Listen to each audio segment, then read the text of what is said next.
people who have a certain image of artists like Kate Bush, Bjork, help me out here. I don't know what you're saying, so I can't help you out. Bloop, boop, boo. Bloop, doop, doo. Bloop, doop, da, boo. Hey, I'm Michael. Hey, I'm Rameen. Today we're going to chat about Kate Bush's album, The Red Shoes. This is the last Kate Bush album before a 12-year hiatus before her next album. And I kind of think of this as the end of Kate's middle period of her music.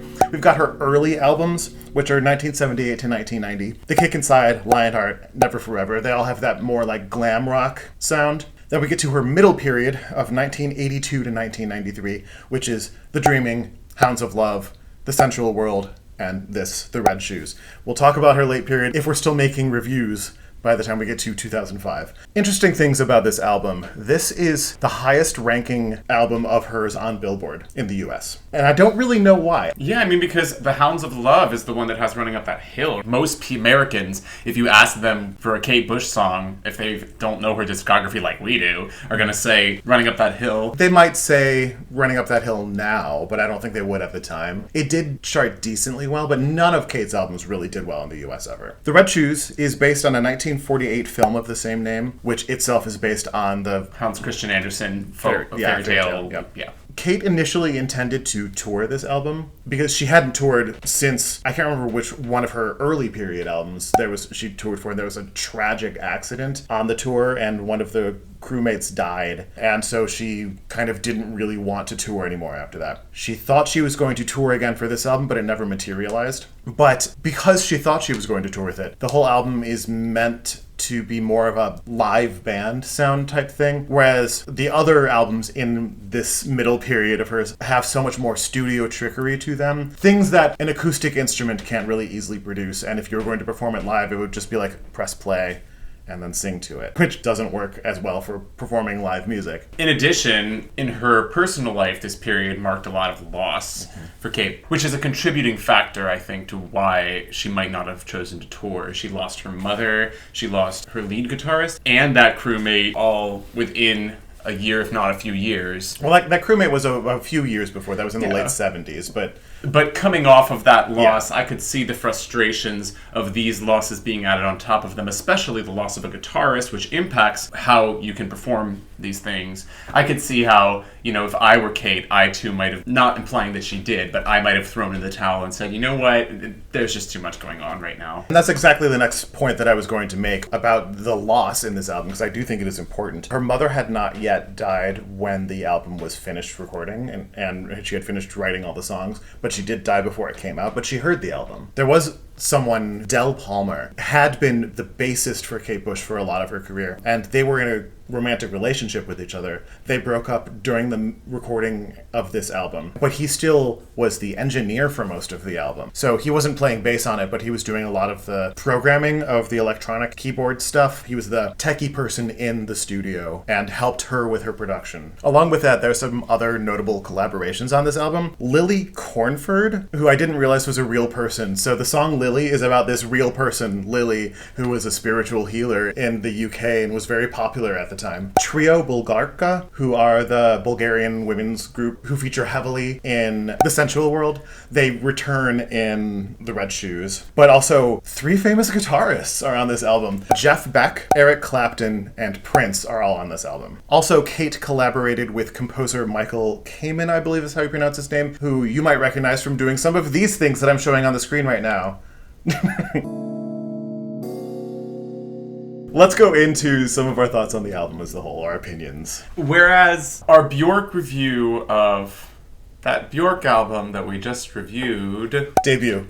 That Bjork album debut, whereas that review was brought to you by the letters V and R for vocal registration, this review is brought to you by the letters M and N for musical narrative. When I first heard the title Red Shoes and I researched the fairy tale that this is based upon, I got really excited because, as I think I've said in a review or two of the past, I love albums that have a narrative through line. Without giving too many of my thoughts away, I was surprised that not all of the juicy details in that fairy tale, and there are quite a few. There's a guy who curses the girl's shoes, there's an angel who comes to her, there's a woman who adopts her, there's a whole lot, there's so many things that happen in this fairy tale that weren't necessarily all part of the album. This album, The Red Shoes, has some of Kate's best songs and some of Kate's worst songs. And I feel like part of the reason that happened is many of these songs are very repetitive in their rhythms, in their bass lines, in their chord structures. And that's partially because she was thinking of this band structure. People are going to have to play this live. I think that it sometimes sort of dampens the impact that Kate normally has in her original music. Let's go into the concept albuminess of this as well. With the release of this album, there was a paired movie called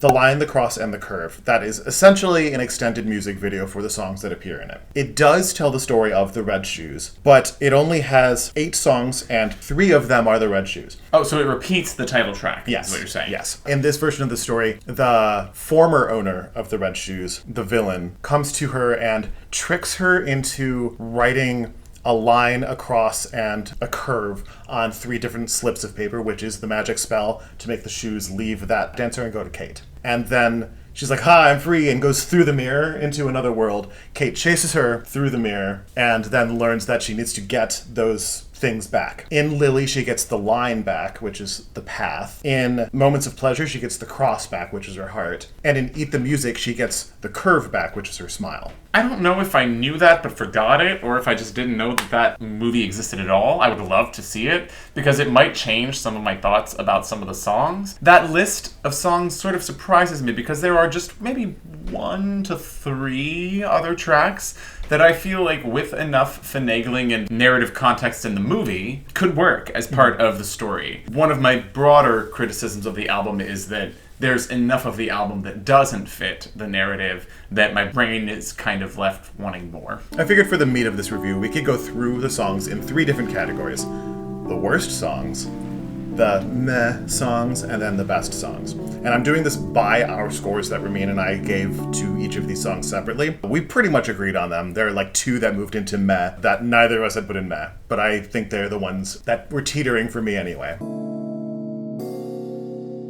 Starting off with one of the worst songs, Rubber Band Girl. This is not like a really bad song, but to me, it's too repetitive for the reasons that we talked about earlier. But also, it's just kind of abrasive the whole time as well. It's not like egregiously abrasive. It's just like, I kind of wish this were toned down a little bit. I enjoy listening to this song, but the reason why it's not in my top songs from the album is, like several other songs that feel Prince adjacent, which this very much does, it feels like the sort of music that I don't need to go to Kate to get. I could get it from Prince. There are actually other bands in the 80s that maybe didn't even always work with Prince that it could sound like. Bananarama, maybe a little bit vibe to it. You know, that sort of late 80s, like, jingly pop. It's a maximalist feeling in pop music that is very different from the maximalism that we have now in pop music. If you're going to be influenced by another artist so heavily as some of these songs on this album are influenced by Prince, then for me, they need to be equal, if not better, than one of that artist's best. Mm-hmm. And this song feels like a Prince B-side, as opposed to a Prince single. Constellation of the Heart. Worst song on the album. Possibly worst Kate Bush song. I think I even wrote down in my notes that I feel blasphemous even saying this about a Kate song, because I would hate to be the reason why someone chooses not to listen to Kate, but this is an ugly song. Yeah, it's very abrasive sounding. It's not abrasive in the way that some other Kate songs are, where it's part of expressing something forcefully. I think that this definitely should not be the reason you don't listen to the album. Listen to 30 seconds of it and skip it if you hate it. I always skip that song. The last of our 3 worst songs on the album is Big Stripey Lie. I think there's some cool things going on in this song with harmonies and textures, but it's very confusing. The song itself feels narrative in the way that some of the songs on the Ninth Wave on Hounds of Love feel narrative, but it doesn't work as well. But also, the timbres of the song, especially in Kate's voice, are very much the types of things that she was doing in The Dreaming, with like changing the brightness and darkness and like pushing her voice in all sorts of weird different spots, which is cool. It's just like, I wish you were doing this on a better song. So this song frustrates me because I think it had a lot of potential that wasn't reached. It feels like one of the only songs on the album that manages to successfully, well, doesn't successfully, but comes close to marrying the aesthetics of Prince and, 80s pop music, like top of the charts aesthetic, with that narrative element of the red shoes and this character being distraught. I was listening again in the car on the way here, and I kept thinking, what song does this remind me of? And I realized this feels like When Doves Cry Part 2. Oh. With like the descending string line that recurs, the opening being kind of sparse percussion. But I don't understand why the lyrics are about really wanting to help someone and being frustrated or something. The lyrics are very mishmash in this one. There are interviews where people are asking Kate what the song's about. She's like, I don't know, it just kind of appeared. Right, and I feel like all it would have taken was like a little bit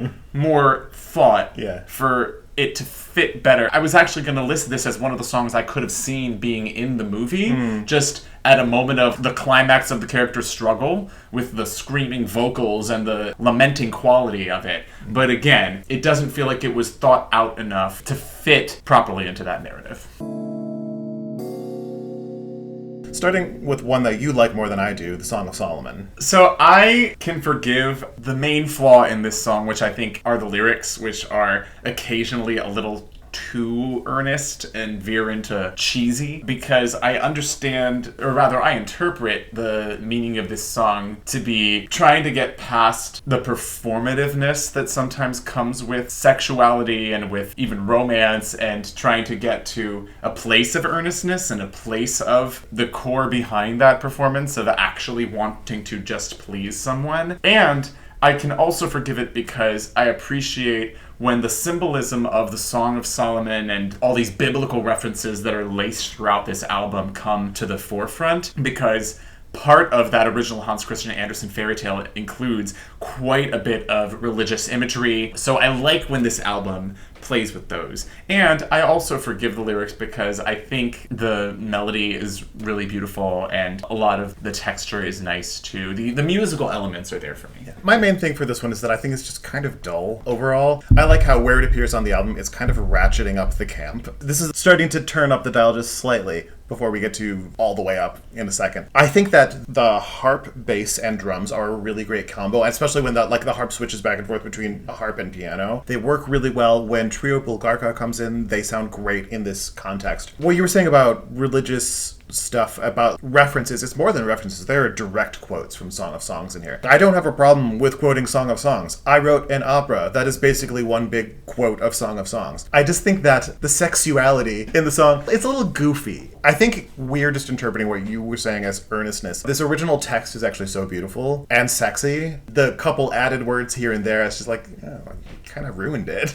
That's just how I personally feel about it. But I'm not really a lyrics person, and that's not the reason I don't like the song that much. The reason is really that I just think it's a little dull. This is the one that I had as not meh, but Rameen's score brought it down. But it was teetering for meh for me. And that's the campiest song on the album, which is Lily. As we were saying earlier, like, Lily was a real person. She was a spiritual healer and popular in Britain. She's in the music video. That's actually her, that old lady. What I was just saying about Song of Solomon as goofy and campy. Campy was not a negative. I never mean camp as negative. The goofiness was kind of a negative. Lily is just as goofy and campy, but it's so much less serious that I actually really like how goofy this song is. It also has a lot of religious imagery in it. I love it when stories involve mysticism and magic and rituals and whatnot that are from organized religions that are not pagan religions. There is a lot. There is a lot of magic in Christianity. There's a lot of magic in Judaism, and so on. This is actually a song that I like on the album. Like, if you ask me which songs I like, I don't know if it's my top, but... Oh, certainly not my top either. Yeah, I enjoy this song, and I agree with your assessment. I really want this album to be pure narrative, and so any song that touches on that and brings in added elements to it, I think heightens the experience of listening to the whole thing for me. And I'm a cheap date in this regard because I don't know Christian mythos and like mysticism as well as some other people might. So all you gotta do is say the names of some saints and angels and I'm like, oh, Michael, Muriel, whoo, super authentic research, Kate, great job. But also I like when interpretive pieces of art like this, because she's interpreting this narrative, right? She didn't write The Red Shoes. She's Right. interpreting this story. I like when these sorts of interpretive narratives add a lens to see things through that are what I would call culturally adjacent to them. Like Hans Christian Andersen's original doesn't really involve mysticism, but it involves Christianity, so she adds that element of Christian mysticism. It reminds me of what is cool about K-pop Demon Hunters, to use a modern example, of reimagining this like Korean mythos through a culturally adjacent lens of Korean modern pop music, which isn't part of the original, but adds that layer to it because it's close enough that it doesn't remove you from it. The last one of the meh songs, which is a little bit of a disappointment for you, I think, is Top of the City. My criticism of this is that the song is intentionally disjointed between what's happening at the top of the city and what's happening down below. I get it. I just don't like it. It's too jarring and abrasive for me. I think it has to do with what your expectations are when you start to listen to an album like this. That can color what you're looking for and therefore what you enjoy. Like, I have repeatedly said, I'm looking for that element that keeps me in the narrative. And even though I don't think you listed this song as being part of the film, which surprises me because, again, when you look at this song at face value, it's not part of the narrative. She doesn't mention any of those same elements we just discussed about Christian mysticism or anything. There's not even a mention of dancing or of the red shoes. But I guess because my brain wants that experience so badly when I listen to the album, it fills in the gaps by attaching some of these elements to that narrative. Like in my brain, when I hear this, I think one more step to the top of the set. Okay, step, shoes. She wants to keep walking to get to the top. I interpret that contrast of the top of the city and the process as being that contrast between where the character wants to get and where she's at now. I also like that in the same vein as what you said about another song, this feels like a reference to the Ninth Wave. Not a reference, but occupies the same place in this album's structure as the Ninth Wave sometimes did on that record, too. I don't think it does it as well or consistently as the Ninth Wave does, but I still enjoy that it leaves enough room for interpretation that my brain gets to go there. Again, like my bigger point is that it's disjointed, but I also think that the softer, like meditative parts, which sound actually leading toward Ariel, those spots are kind of dull. The city that she wants to get away from because it's loud and noisy and there's drama and people's problems that she doesn't want to have to deal with, which is why she's going to the top of the city to get away from that, sounds so much more interesting. Hey, are you enjoying this? Let us know by giving us a like. If you want to chat about what you're thinking about any of these songs or about Kate Bush or about anything else, whatever. I don't care if you're off topic. Let us know in the comments. Love to chat with you about this stuff. Subscribe if you like the sort of stuff that we're doing here. We talk mostly about video games and music, but we talk about other art forms as well sometimes. So subscribe if you're interested in more reviews, especially of things from the mid-90s, because we're working through those chronologically right now. If you're only interested in the music stuff, check out our music review playlist. I believe it's called Music Talk. All right, let's get back to the video. The first of these is And So Is Love. And I really love this song, and I like how it's mostly subdued, and in this song I think its repetitive nature works in the song's favor, because it's about like, yeah, relationships end sometime, and it's painful, but we still do it. This is the song that features Eric Clapton on guitar, and as much as I don't really like extended guitar solos, and I don't really like Eric Clapton, mostly as a person, not really as a musician, I think he's fine as a musician, I will begrudgingly say that I like Eric Clapton's guitar solo in this song. This is one of the songs that is in the movie, but it's not really in the plot of the movie. We didn't mention Rubber Band Girl is also in the movie, also doesn't really feature into the plot of the movie. She is at the studio rehearsing Rubber Band Girl with her band, and then she goes to like the dance studio upstairs and is sad about her relationship with someone ending, so she sings And So Is Love, and then the story really starts. Right. And Rubber Band Girl is sort of just the like opening musical number. I don't know why my brain does this with songs. It always compares songs to other songs I hear. I'm probably not alone in this. When I hear this song now, I cannot help but hear Genesis and Phil Collins. Oh yeah. I'm just waiting for the do-do-do-do-do-do-do-do before the guitar solo, which is good. I think we kind of get that when Kate suddenly starts singing up the octave. Yeah. It's thrilling, and you need that moment in the song. Yeah, I like this song. It's not in my top 3 on the album, but it's definitely not one of the worst. I do think it could sonically, orally, it could fit better into the narrative I want from this album, but it's certainly not the most egregious or the most misfit in that narrative compared to some of the other tracks. Let's stay on the narrative for a second, because I actually don't think that Kate intended most of these songs to fit the narrative. The only ones that really do are The Red Shoes and Lily, and they're in reverse order when you actually hear them. The through line of this album is more so loss, I think. Different types of loss and different ways of looking at it. And this is just one way. This is the acceptance of the loss of a relationship that still, if you think about it too hard, causes you a little heartache. Eric Clapton's guitar solo sort of is that heartache. And so is Kate's leap of an octave, which is thrilling. Next, we've got Eat the Music. I have grown to like this song. When I first listened to this song, I didn't care for it because it is probably the most repetitive on the album. It's really got almost no variety to it at all. It's basically 2 to 3 broad musical ideas, I'm talking sections, that happen over and over again. But I think it fits the narrative really. I think there are more than just those few songs that fit the narrative. I think this one fits the narrative because of the repetitiveness of it. And it's interesting that they put it as part of her resolution of her conflict in the movie, when I could see it being the opposite, the perfect expression of the conflict itself, right? Of this character, just like in the original fairy tale and in the movie that the album's based on, the 1948 movie. The dancing and the glamour of the red shoes feel fun at first, until you do it too many times. I like that this song musically feels folksy, but with a combination of the sort of Celtic and Northern British Isles feeling that many of the other folksy songs on this album have, like The Red Shoes has that, I think, maybe the best of all of them.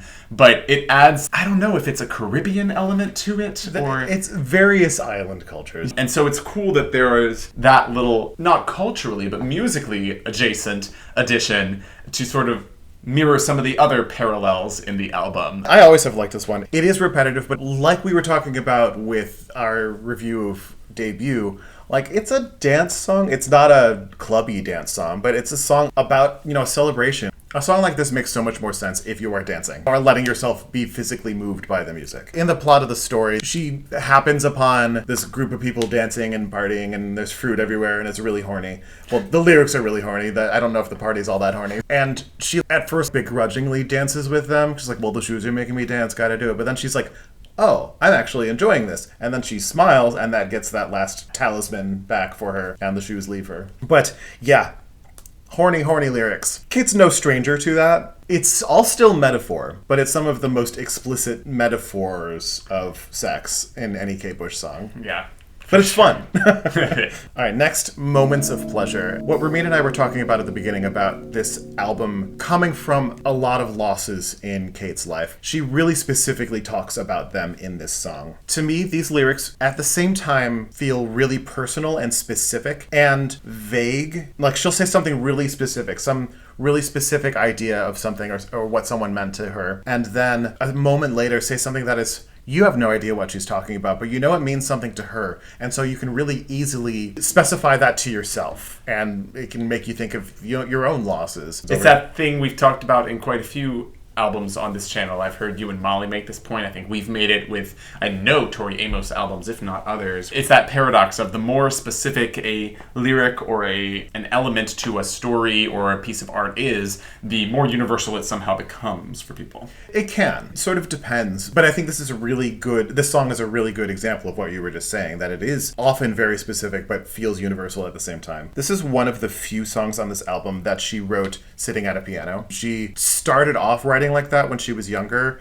and then since then had really come at a lot of her songwriting as more of a composer, not writing at an instrument, and then developing the sound world on the Fairlight, which is the expensive keyboard that she was using at the time and had been for the last few albums. But this is one where she was just like, I need to be able to play this on the piano, so I'm going to write a song, like I want to write a piano ballad for myself that's about this thing, which is a way that she hadn't worked as a songwriter in a while. I think that people who have a certain image of artists like Kate Bush, Bjork, help me out here. I don't know what you're saying, so I can't help you out. There's the introduction. People who have a certain image of artists that use avant-garde methods like Kate Bush, Bjork, Tori Amos, I think they need to start with the right songs from those artists. And I think this is an example of one such song for Kate Bush, for a person whose ear maybe isn't as acquainted with that sort of avant-garde, edgy style, for lack of a better word. I think this song, being such a sort of more standard songwriter piece of music, I think this song showcases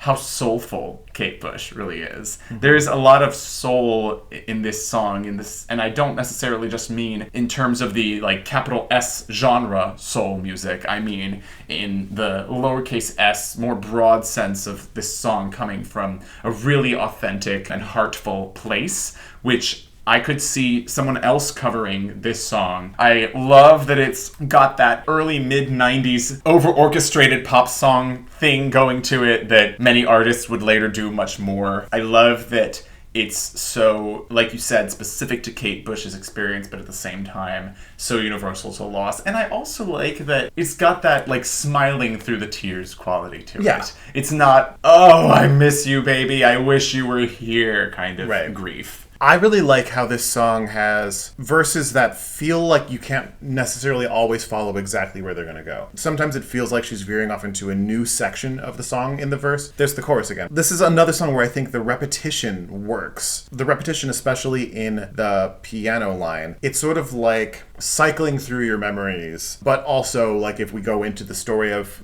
the red shoes, she's still dancing at this point. It's almost as if she's constantly spinning, which is what she is doing in the music video. That's an interesting point you bring up. It's cool that this song, for the most part, tends to, rather than build up into the refrains, sort of back away and then re-emerge with the refrain. It's not the only song that has done that, but it's not as common as the opposite. And when we do get to those choruses, the backdoor cadence, the flat 6, flat 7, 1, is so cheesy, and it's so JRPG victory music, but it works here. I'm not above cheese. I don't mind cheese, but this is one where I think it actually works really well. The time when she gets to the extended chorus, and when she sings, "Just let us try to give these moments back," her performance in that moment, she's got you. All right, next is the red shoes. I love this one, and it makes sense considering all I've said about how I wanted more musical narrative out of this album, that the song that really is the core of the fairy tale part of the album is one of my favorites. I love when Kate jumps back into her cultural roots a bit with the aesthetic, and again, this has that sort of British Isles feel to it, that folksy feel to it. And her mother was Irish. She has Irish roots as well. I also love it because this is another song that's really campy. And again, camp is almost always a positive for me. I really love how there are moments in the song where there's a bass pedal and there are chords changing above the bass pedal. The compound meters in this song. So this song is in 12/8, but one of my favorite things about that is how the melody of the verses starts. She doesn't start on the strong beat. Da da da da da da da da da. It's such a fun melody, largely because of that rhythm. All right, next we've got "Why Should I Love You," which I know is your favorite. And it's my favorite too, actually. Here's how I'm going to wrap my thoughts up. Yes, I wanted more musical narrative. No, I didn't want as many Prince B-sides, but to my point earlier, this doesn't feel like a Prince B-side. This feels like a Prince single. Again, if you're going to copy Prince, and she didn't. She collaborated with him, right? I'm not accusing her of that. Sort of accidentally collaborated with him. Right. But, like, if you're going to do another artist's style, do it well. And this is doing it really well, but in a way that still feels like Kate, especially vocally. I think this is one of her best vocal tracks on the album. Yeah. Kate and Prince had agreed that they were going to do a song together. Kate made this demo and sent it to Prince, thinking that he would just add a guitar line and some vocal lines. But he added the entire Prince ensemble of him playing all the instruments, keyboard, bass, guitars, lots of vocal harmonies, sent it back to her, and it didn't sound like a Kate Bush song at all anymore. It sounded like a Prince song. So they actually had to work to find a way that they were honoring the work that Prince did, because they all agreed that it was really good, but work to get it to a spot where it still sounded like a Kate Bush song. And I think they nailed it. I think it's right there. Something about the backup singers in this song feels Kate Bush, and I'm sure that they probably did record her voice for one or two of them. It's mostly Prince. Really? I believe that, like, on the chorus of All the People in the World, that's Kate singing the melody and Prince doing all of the vocal harmonies under that. I believe. Okay. I'm not positive about that, but I believe that's the case. There is another singer on that song who sings that one verse. The fire of purple Right. That is a different singer. That is a comedian who also sang. I actually kind of like his voice and how it fits into the world here. His part was recorded last. It almost kind of sounds like one of Prince's backup singers, you know, like one of the guys, but it's not. You know what else makes it feel like a Kate Bush song is the element of surprise of how it starts. By comparison to the rest of the song, it starts sparsely, and then it's just sort of bam, out the gate with the first refrain. Like, no preface, in the way that many Prince songs would have probably had to build up. That element of sort of cheekiness that Kate is known for is still there. You've probably heard me say on this channel, if you've watched several of our music videos, I don't really like extended solos on any instrument. There are a lot of solos from all sorts of different instruments by Prince. There's a guitar solo, there's a keyboard solo that Prince played both of. I love these solos. What I think the thing is with Prince's solos in all of his music, not just this song, is that when he plays a solo, it's not just showy, look at me, look at me, look at me. It's helping to tell the story of the song. I don't really mean that in completely like just a narrative sense, but he's really doing a lot for the song. With these solos even, a less talented musician, I would have thought they were boring, but he nails them. Last track on the album, one of my favorites, You're the One. I like how this song is really simple. It's all about the lyrics and the performances in this one, and though I just got done saying that I'm not like into showy performances, and I've said many times even in this video that I'm not a lyrics person, I think they work really well here. The organ and the keys in this song are really great backgrounds for all of this stuff to play on top of. There's something about like a Hammond organ that just, it tugs. It's been used through so much music in so many different styles, and it always sort of has a similar effect. I don't know, it sort of like feels like it's rooted inside you somewhere, and it's like helping you to reach those feelings that are already there. And then Kate does that with her performance. This is a song where her lyrics are so conversational. She doesn't say anything super profound. To me, it gets to more of what a relationship, a romantic relationship feels like, especially knowing that she was going through a breakup while this was happening, and the person she was breaking up from was working on the song with her. Then, the other performance that really seals this song for me is Jeff Beck's guitar solo. Jeff Beck, obviously another hugely famous guitarist. Kate sort of, in her singing, stops being able to express anything anymore, and then the guitar takes over for her, and is finishing her thoughts in words that she can't express. And that's part of what I really love about this song. I think this song is, for me, a mirror of what you felt about Top of the City. It just doesn't work for me. I'll start with what I like. I like Kate Bush's vocal performance. I don't dislike the lyrics. I don't think they're the most amazing on the album, but I don't have any issue with them. But this song just feels kind of hokey to me. And it's hard for me to point to much other than there's this one synth line that repeats that like, oh, it's cheesy, yeah. It feels like there in the texture and the orchestration, there's just one too many things going on for me to center and focus on the parts that I do like the guitar solo, for example, like her performance. After Why Should I Love You, which I think should just be the album's closer, it feels like a letdown and not in a good way. Like, it doesn't feel like a deceleration from that high. It feels like one of those bonus tracks that they add to upcharge you on the bonus version. And I know that's not what it is, but yeah. Critics at the time had very mixed feelings about it. It was confusing to a lot of people. Based on the scores that Wikipedia shows on the page for this album, I averaged them all together, and I think that this album comes to, from critical reception, a 74%. Now, let's take a look at our review. Based on our reviews for all of these songs that you've seen flashing up throughout, and some general thoughts on the whole album, we give this album only slightly better. We give it a 76. I do think that's appropriate, though. I think it's the right spot for this album.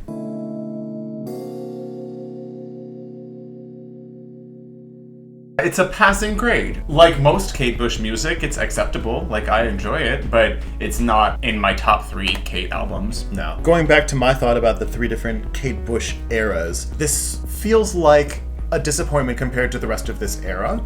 But to her entire catalog, no, it's good. It's a good album. She never put out a bad album. There are some that I like fewer songs on. There are some albums that overall don't do as much for me. Yeah, I mean, now that I think about the albums you named from each of her periods, the middle area probably has 2, maybe even all 3 of my top 3 Kate albums. Yeah. So being the worst of the middle lot is not a bad thing. It's a good album, and you can refer back to my video about mid if you think that we're rating this too low, because we don't think of a 76 as a bad album. If it were bad, it would be below 50. Yeah, I would still recommend people listen to it if they haven't heard it before. Yeah, where should people start? I'm gonna lean back on what I said earlier, which is if you are coming to Kate Bush wanting that avant-garde experience, maybe you start with the tracks off the beaten path, like Song of Solomon maybe, or perhaps Top of the City, Red Shoes, Eat the Music. If you come to Kate wanting that more traditional pop experience, maybe Rubber Band Girl, Moments of Pleasure, Why Should I Love You,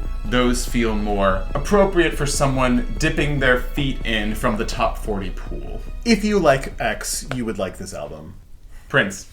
I don't know if I completely agree. Kate Bush's earliest period is glam rock pop. This middle period of hers is more artistic, artsy singer-songwriter stuff. I think this tracks more with a lot of singer-songwriter stuff, even though it has more of a live band feel than the rest of this era. Yeah, maybe if you're into like mid to late career Joni Mitchell, for example. And Tori Amos, they don't really sound that much alike in how they write songs, but they inhabit a similar spot in music as a whole, I believe. Tori almost certainly was at least somewhat influenced by Kate Bush. Another one who comes to mind actually is Sarah McLachlan, like early Sarah McLachlan. Yeah, it's a bit darker than this is. Sarah McLachlan's second and third albums are kind of similar, in a similar spot as this one. Thanks for watching. Again, give this video a like if you like it, subscribe, all that normal stuff. Down here is a playlist of the other music reviews. Check those out. Let's end it here. Maintain your groovy selves.